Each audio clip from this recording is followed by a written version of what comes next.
My grandkids rolled their eyes and said, "Stop cooking, Grandma. We ordered takeout." I didn't argue. I just smiled and let the old family recipe simmer anyway. They had no idea what was waiting for them when they finally tasted it again after so many years. Before we dive in, don't forget to subscribe to my channel and tell me in the comments where you're watching from. My name is Helen. I'm 72 years old, and if you ask me what I love most in this world, the answer is simple: cooking for my family. For me, the kitchen has always been more than a place to prepare food. It's where stories are told, where laughter fills the air, and where love is served in every dish. I raised my 2 children in this house, and now my grandchildren come here often. They're wonderful kids, full of energy and ideas, but they live in a world that moves faster than the one I grew up in. They like their phones, their apps, and their takeout meals that arrive at the door in 20 minutes. Sometimes I wonder if they even notice the smell of something slowly cooking on the stove anymore. My oldest granddaughter, Mia, is 17. She's bright, independent, and never afraid to speak her mind. My grandson, Lucas, is 15. He's always joking, always on his phone. But underneath that teenage attitude, I know there's a soft heart. Their father, my son Daniel, does his best to balance work and parenting. He's a good man, but often distracted by the weight of providing for his kids.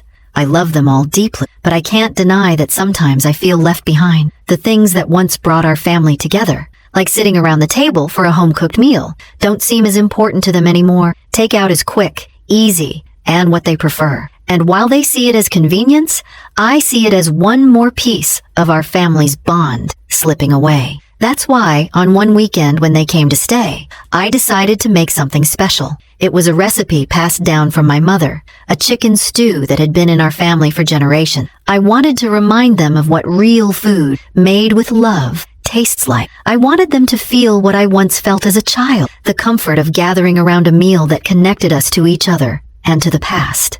But when they walked into the kitchen and saw me at the stove, their reaction made my heart sink. The kitchen was warm, the smell of onions, garlic, and simmering broth filling the air. I had been working on the stew since late morning, just the way my mother taught me. Every ingredient mattered. The fresh herbs from the garden, the chicken slow cooked until tender, the potatoes and carrots cut by hand. It wasn't fast food, but it was food made with patience and love. Just as I was stirring the pot, I heard the front door open and the sound of laughter as Daniel and the kids came in. Their voices carried through the hallway until Mia and Lucas appeared in the kitchen. Mia was balancing 2 big paper bags in her arms, the name of a popular burger chain printed on the side. Lucas held a drink carrier with sodas. His face lit up like he'd just brought home treasure. "Grandma, you didn't have to cook," Mia said, rolling her eyes. "We ordered takeout. Fries, burgers, milkshakes, the good stuff." Lucas laughed and set the drinks down. "Yeah, we've got it covered. No offense, but this way is easier."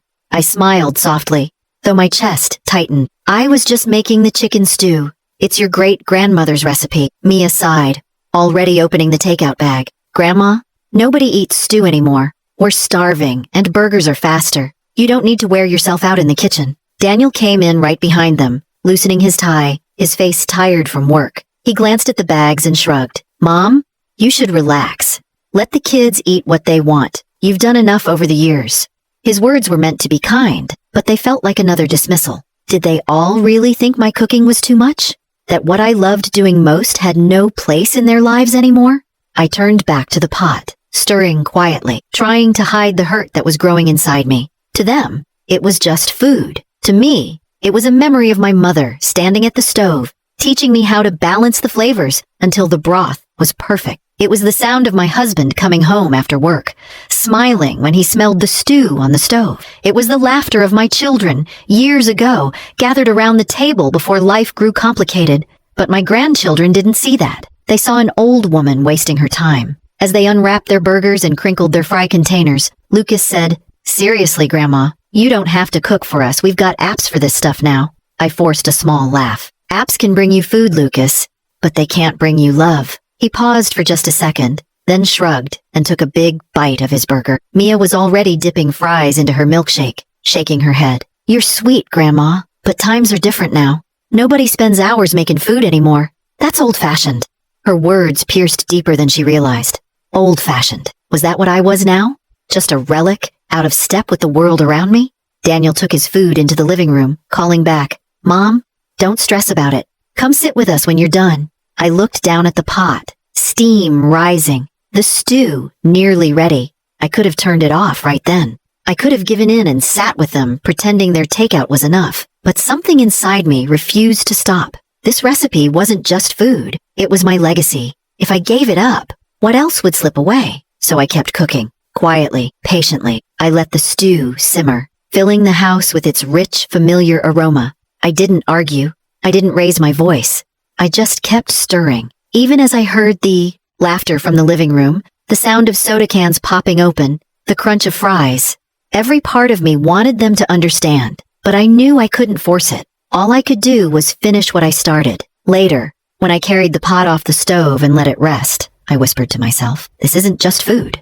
This is love. One day, they'll remember." I didn't know how or when, but I had faith that the taste of tradition, the taste of family, would speak louder than any burger ever could. After dinner, plates littered the coffee table in the living room, and the smell of burgers and fries lingered in the air. I stayed in the kitchen, moving slowly but deliberately. The stew was nearly ready. Its aroma filled the house, pushing past the greasy scent of takeout, and I could feel the pull of my memories as strongly as the steam rising from the pot. I stood there, ladle in hand, and thought of my own mother. I was only 10 when she first placed me at the stove and said, "Helen, food is more than survival. It's how we say we love each other." She had lived through hard years where meals were sometimes scarce, but when the stew simmered, it felt like abundance. My children had grown up with that same smell, their laughter mixing with the bubbling of the pot. To abandon it now, to let takeout become the new tradition, felt like erasing her voice and mine at the same time. So instead of turning off the stove and giving in,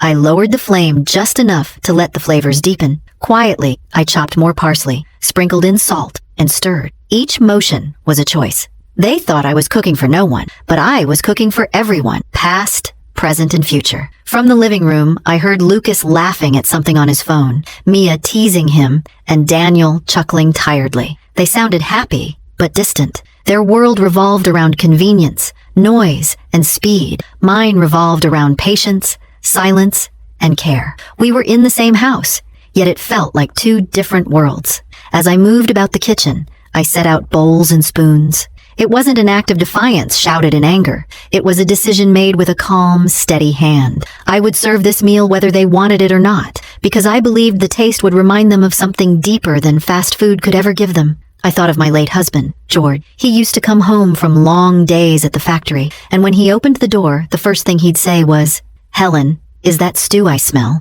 He would sit at the table, still in his work clothes, and eat 2 bowls before he even spoke of his day. That recipe carried his memory as much as it carried my mother's. It was the thread that tied all of us together, even across years and generations. I whispered to myself as I stirred, "This isn't just food, this is love." My hands worked on instinct, but my heart was heavy with doubt. Would they even try it? Would they roll their eyes again and brush it aside? The thought made my chest ache, but I pushed it down. I wasn't cooking for their approval anymore. I was cooking because it was who I was. At one point, Mia peeked into the kitchen, her soda cup in hand. "Grandma, are you still cooking that? We're full, you know." Her voice was teasing, but it carried that edge of impatience I'd grown used to. I smiled and nodded. "I know, sweetheart. Just finishing it up." She shrugged and walked back to the living room, the sound of her footsteps fading. I didn't let her words stop me. Instead, I ladled out a little taste for myself. The broth was perfect, savory, rich, balanced, just the way my mother had taught me. I closed my eyes and felt a wave of peace wash over me. Even if no one else tasted it, I knew I had honored the tradition. But deep down, a part of me hoped they would. I hoped the smell would tempt them back into the kitchen. I hoped the first spoonful would unlock a memory Daniel had buried or create a new one for Mia and Lucas to carry forward. By the time the stew was ready, the house was filled with its aroma. It no longer smelled like takeout. It smelled like home. I set the pot on the counter, laid out the bowls, and wiped my hands on a towel. Then I sat down quietly at the kitchen table, waiting. I didn't call them. I didn't announce that dinner was served. I simply let the scent drift into the living room, knowing curiosity could be stronger than dismissal. I had done my part. The decision was made. And as I sat there, I realized something important. Standing up for what matters doesn't always mean raising your voice. Sometimes, It means staying steady in the face of dismissal, holding firm to what you believe, and letting time reveal the truth. That night, I chose not to argue with my grandchildren. I chose not to beg them to see me. I chose to let the stew speak for itself. The laughter in the living room softened as the evening stretched on. The paper bags of takeout sat crumpled on the coffee table, empty soda cups pushed aside. The kids were sprawled out with their phones, and Daniel was half asleep in his chair. But from where I sat in the kitchen, the rich aroma of the stew was stronger than ever. It filled every corner of the house, wrapping around us like a memory that refused to fade. I heard it first, in Lucas's voice. "What is that smell?" he asked, his tone shifting from casual to curious. He put his phone down and sniffed the air. "It's not the burgers. It smells better." Mia glanced up from her screen, rolling her eyes at him. "It's just Grandma's stew. She's been cooking it all night." She said it lightly, but I noticed she sniffed the air too, her face betraying just a flicker of interest. I stayed silent at the table, waiting, letting the smell do its work. A few minutes later, Lucas appeared in the doorway, drawn like a moth to a flame. He peeked at the pot on the counter, steam rising in gentle waves. "Grandma, is it done?" he asked, his voice softer now, almost respectful. I nodded, and gestured toward the bowls already laid out. "Would you like to try some?" He hesitated only a moment before grabbing a spoon. He dipped it into the broth, blew on it, and took a cautious sip. His eyes widened immediately. "Whoa, this is amazing!" He quickly scooped up more, this time with a chunk of chicken and potato. "Grandma, why didn't you tell us it was this good?" I couldn't help but smile. "I've been telling you for years. You just haven't been listening." By then, Mia had joined him, her curiosity finally winning over her stubborn pride. She leaned against the counter, watching Lucas eat faster with every spoonful. "It can't be that good," she said, but her voice cracked slightly with doubt. She picked up a spoon, dipped it into the pot, and tasted. Her expression changed in an instant. The teenage smirk slipped away, replaced by surprise, then something softer. She took another spoonful, then another.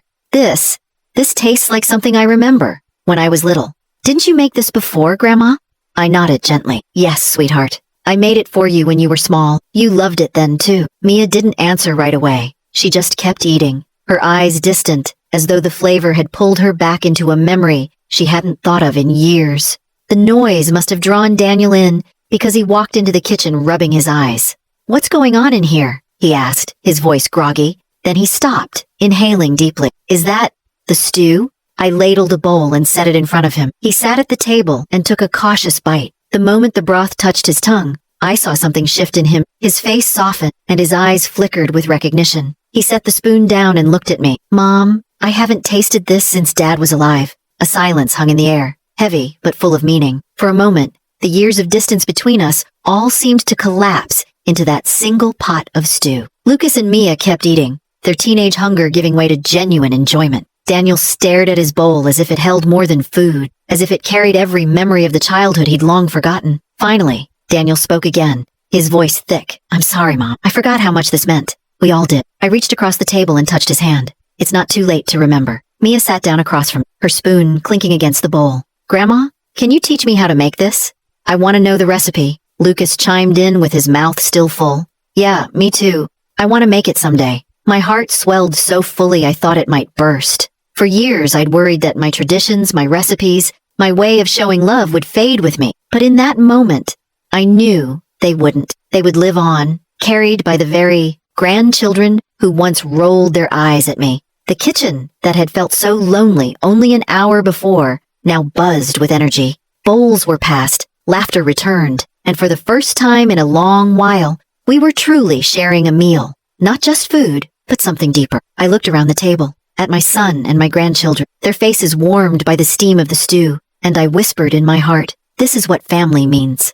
That night, after the laughter had faded and the bowls were scraped clean, I sat quietly at the kitchen table, my heart so full it felt almost heavy. The stew pot was nearly empty, and the smell of it still lingered in the air. For the first time in a long while, I didn't feel invisible. I felt like a grandmother whose love had finally been understood. Mia sat across from me, her notebook open, scribbling down everything I told her about the recipe. She leaned in close, her pen moving quickly, as she repeated each step out loud to make sure she got it right. 2 onions, chopped fine, carrots and potatoes diced. Don't rush the broth, let it simmer slow. Her voice carried a seriousness I hadn't heard before, and I could see in her eyes that she wanted to get it perfect. Not for herself, but for me. Lucas, who usually couldn't sit still for more than a few minutes, had propped his phone up and was recording. "Don't worry, Grandma. I'm making a video, so I'll never forget how you do it. I'll even add music and captions. This way, it's like your recipe is on the internet forever." He grinned, but behind the grin was something more. Pride in being connected to me through this food. Daniel sat nearby, leaning back in his chair, quietly watching his children. His face looked different than it had earlier that evening, softer, almost regretful. "Mom," he said finally, his voice low, "I forgot what this house felt like when we used to sit together like this.